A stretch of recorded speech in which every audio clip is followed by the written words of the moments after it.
అధికారం కోసం ఆరాటపడే పొలిటీషియన్ నుండి బాధ్యతతో భవిష్యత్తును కట్టే కామన్ మ్యాన్ వరకు, బిలియనీర్ అవ్వాలనే బిజినెస్ మ్యాన్ నుండి కలల కోసం కసితో పరిగెట్టే నేటి యువత వరకు, ఎలాంటి కష్ట సమయమైనా, ఎంత గడ్డు పరిస్థితి ఎదురైనా ఓర్పుతో, నేర్పుతో, ఎత్తుకు పై ఎత్తుతో వేటాడే సింహంలా మనిషి తన స్థితిగతుల్ని ఎదిరించి ఎలా విజయ పతాకాన్ని ఎగురవేయాలో తన చరిత్ర ద్వారా ప్రపంచానికి నేర్పించిన మహామేధావి మన చాణక్యుడు. నీ రహస్యాలు ఎవరితో షేర్ చేసుకోకు, అదే నీ పతనానికి కారణమవుతుంది. శత్రువు యొక్క బలహీనతే నీ ఆయుధం అంటూ ఆచార చాణక్యుడు రాసిన అర్థశాస్త్రం, చాణక్య నీతిగా పిలువబడే నీతి చంద్రిక 2500 సంవత్సరాల క్రితమే ఒక సెన్సేషన్ని క్రియేట్ చేసింది. కమ్యూనికేషన్ సిస్టమ్, సోషల్ మీడియా లేని ఆ రోజుల్లోనే పర్షియన్, గ్రీక్ వంటి దేశాలకు కూడా ఆయన కీర్తి పాకిపోయింది. అర్థశాస్త్రంలో చాణక్యుడు ప్రస్తావించిన రాజనీతి, యుద్ధనీతి, సామాజిక నీతి, వ్యక్తి నీతి వంటి అసమాన రహస్యాలు నాటి అరిస్టాటిల్, అలెగ్జాండర్ వంటి యుద్ధ యోధుల్ని సైతం ఆశ్చర్యపరిచి అలనాటి మన విచ్ఛిన్న భారతీయం వైపు ఆసక్తితో తిరిగి చూసేలా చేసింది. అసామాన్యమైన మౌర్య సామ్రాజ్యాన్ని స్థాపించి విచ్ఛిన్నమైన భారతీయాన్ని అఖండ భారతంగా మార్చిన రాజనీతి కోవిదుడు చాణక్యుడు. సామదాన భేద దండోపాయాలను ప్రయోగించి అలెగ్జాండర్ ఆక్రమించిన గాంధారగా పిలువబడిన ఇప్పటి పాకిస్తాన్, ఆఫ్ఘనిస్తాన్, బల్చిస్తాన్ను భారత భూభాగంలోకి కలిపి పొలిటికల్గా, జియోగ్రఫికల్గా భారతదేశ రూపురేఖలు మార్చి సింధువుగా పిలువబడిన మన అలనాటి భారతావని వైపు శత్రు దేశాలు కన్నెత్తి చూడటానికి సైతం భయపడేలా చేసిన అపర మేధావి చాణక్యుడు. భారతదేశంలో ధర్మస్థాపన చేసిన అశోకుడు మౌర్య రాజ్య చక్రవర్తి. ఆ అశోకుడు నిర్మించిన అశోకుని సింహస్తంభంలోని చక్రమే మన జాతీయ జెండాలోని అశోక చక్రం. అంతటి మౌర్య సామ్రాజ్యాన్ని స్థాపించింది మన చాణక్యుడే. మన దేశంలో ఉన్న 22 లాంగ్వేజెస్లో ఏ సోషల్ మీడియా ప్లాట్ఫామ్లో అయినా, ఎక్కడ చూసినా చాణక్యుడు చెప్పిన కోట్సే. ఏ పొలిటీషియన్ అయినా ఫాలో అయ్యేది చాణక్యుడు చెప్పిన రాజనీతి రహస్యాలే. ఒకప్పటి మన ప్రైమ్ మినిస్టర్ అయిన పివి నరసింహారావు గారికి అపర చాణక్యుడు అనే పేరు కూడా ఉంది.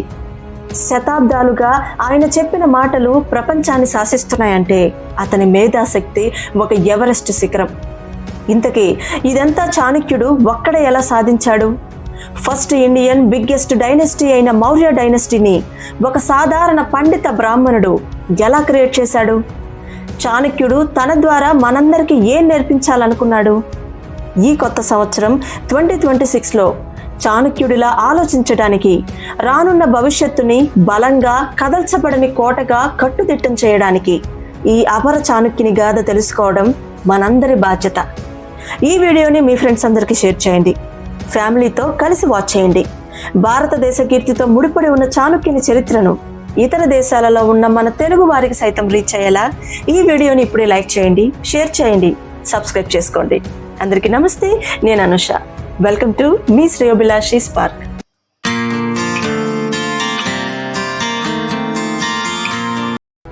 అది క్రీస్తు పూర్వం 4వ శతాబ్దం, అంటే దాదాపు 350 BCE. ఆ కాలంలో ప్రపంచంలోనే అత్యంత ప్రాచీనమైన వెరీ ఫేమస్ యూనివర్సిటీ ఏంటంటే తక్షశిలగా పిలువబడిన టాక్సిలా. అప్పటి గాంధార్గా పిలువబడిన ఇప్పటి పాకిస్తాన్లోనే తక్షశిల ఉండేది. తక్షశిలలో చదువుకోవడానికి అవకాశం దొరికింది అంటేనే అదొక అద్భుతం. మిడిల్ ఏషియా నుండి గ్రీస్ వరకు అక్కడ చదువుకోవటానికి పోటీ పడేవారు. తాళపత్ర గ్రంథాలు, చతుర్వేదాలు, 104 ఉపనిషత్తులు, 64 కళలతో పాటు వేదాలు, philosophy, politics, economics, law, medicine, mathematics, astronomy, military science ఇలా ఎన్నో లెక్కకు మించిన గ్రంథాలతో తక్షశిల ఒక గొప్ప జ్ఞాన భాండాగారంగా తొలతూగేది.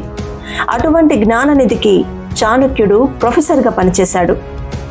ఆర్థిక శాస్త్రం, రాజనీతి, న్యాయశాస్త్రం, యుద్ధ శాస్త్రం, తత్వశాస్త్రం, ఇంకా చాలా ఏరియాస్లో చాణక్యుడు ఎక్స్పర్ట్.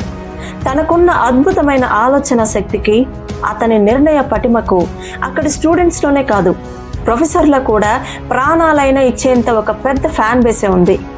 ఆయన ఏం చెప్తే అది చేసే ఒక సీక్రెట్ సైనిక దళం మొదట అక్కడే తయారైంది.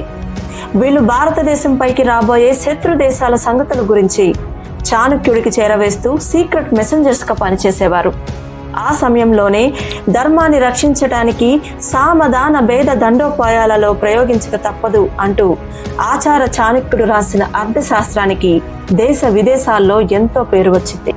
మరొక వైపు ప్రపంచాన్ని అంతా తనొక్కడే పాలించాలనే అత్యాశతో కేవలం 22 ఏళ్ల వయసులోనే యుద్ధ భూమిలోకి అడుగుపెట్టి తన యుద్ధ ప్రతిభతో Persia, Turkey, Syria, Egypt, Greece వంటి దేశాలపై విజయం సాధించిన అలెగ్జాండర్ నార్త్ వెస్ట్ ఇండియా అంటే సింధు నదిని దాటి భారత భూభాగం వైపు దూసుకు వస్తున్నాడు.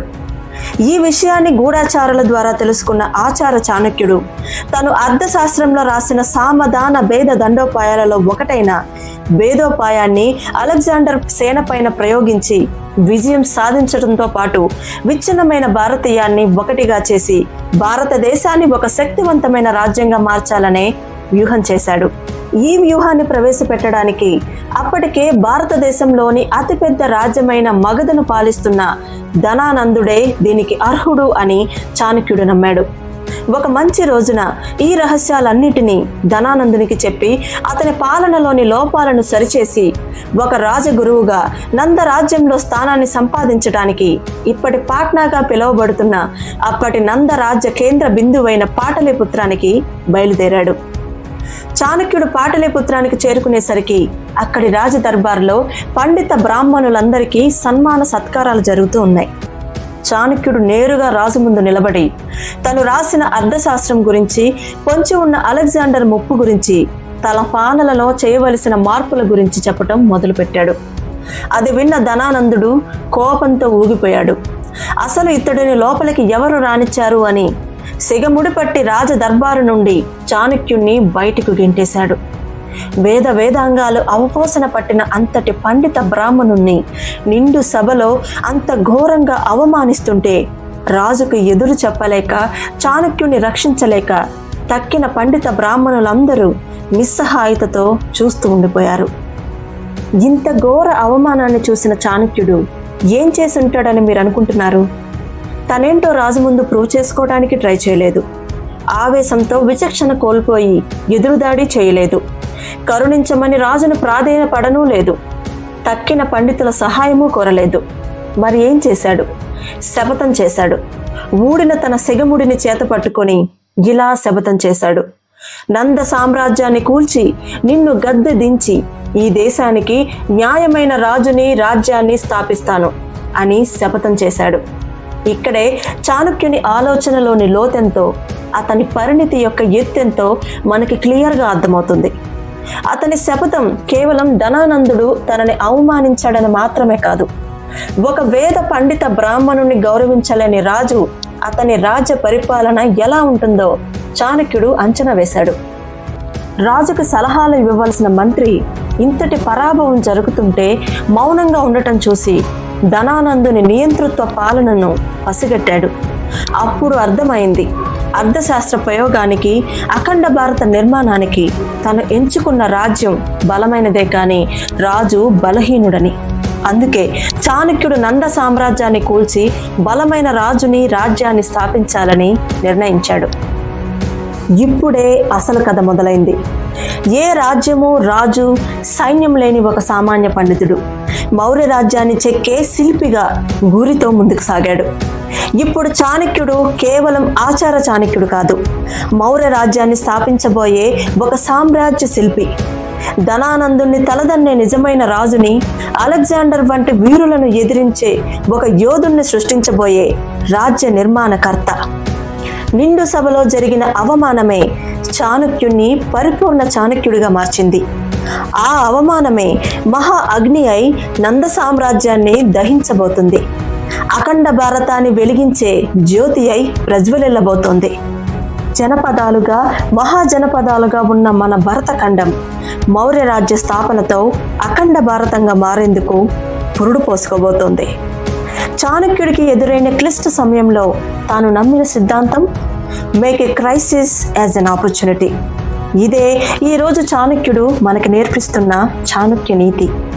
అవమానాన్ని అవకాశంగా మార్చుకుంటే నిన్ను ఆపగలిగేది ఎవరు? ఒక్క అవమానం ఎదురవగానే నా లైఫ్ ఎండ్ అని డిస్కరేజ్ అయ్యే వాళ్ళకి చాణక్యుని చరిత్ర సెకండ్ ఫేజ్ ఆఫ్ ఫెయిల్యూర్ అంటే ఏంటో చూపిస్తుంది. నీ వల్ల ఏమవుతుంది, ఇంక నీ లైఫ్ ఇంతే అనే మాటలే నీ పురోగతికి ఆరంభం కావాలి. నిన్ను చూసిన చిన్న చూపే ఆకాశమంత ఎత్తు ఎదగాలి అన్న కసిని పెంచాలి. నీలోని తొందరపాటుతనమే నీ చుట్టూ ఉన్న ప్రపంచాన్ని కళ్ళకి కట్టినట్లు నీకు చూపించాలి. రాళ్ళు తగలాలి, ఎదురు దెబ్బలు తినాలి. అప్పుడు వస్తాడు నీలో ఉన్న అసలైన నువ్వు. ఇదే నీ గత గాయాలకు అంతం, నీ రేపటి చరిత్రకు ఆరంభం. అందుకే ఇది అంతం కాదు, ఆరంభం. ఈ వీడియో మిమ్మల్ని మోటివేట్ చేసిందా? నెక్స్ట్ ఏం జరిగిందో తెలుసుకోవాలన్న ఎంతూజియాజంని పెంచిందా? అయితే వీడియోని ఖచ్చితంగా లైక్ చేయండి. మినిమం 1000 లైక్స్ రీచ్ అయ్యే వరకు ఈ వీడియోని మీ ఫ్రెండ్స్ అండ్ ఫ్యామిలీ మెంబర్స్తో షేర్ చేసుకోండి. మీరు చేసే ప్రతి ఒక్క లైక్ మేము చేయబోయే నెక్స్ట్ వీడియోస్కి ఒక బిగ్గెస్ట్ మోటివేషన్ అని మర్చిపోకండి. మరొక మంచి వీడియోతో మళ్ళీ కలుద్దాం. అంటిల్ దెన్ మీ శ్రేయోభిలాషి సైనింగ్ ఆఫ్.